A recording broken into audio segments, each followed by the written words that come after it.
மக்களே, இன்னைக்கு வந்து நாங்க எங்க அக்காலாம் 2வது உம்ரா செய்றாங்க. ஸோ ஐஷா மோஸ்க்கு போய் நியத்து வச்சு இஹ்ராம் கட்டிட்டு வந்தோம். இன்னைக்கு நாங்க 3 பேரும் எங்க அம்மாக்காண்டி உம்ரா செய்ய போறோம். We lost our mom last year.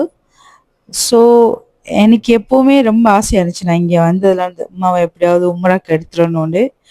But அது நடக்கல. ஸோ அந்த வருத்தம் எனக்கு இருக்கு, ரொம்ப இருக்கு.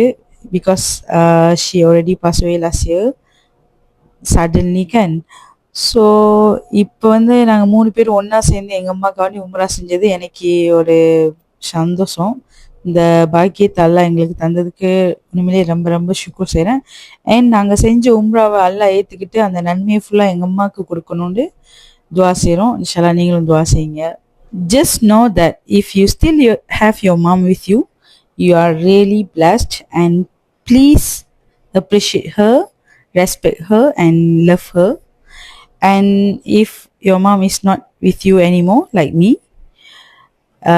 continue to make dua for her and sedekah on her name. May Allah bless the moms in the world, inshallah.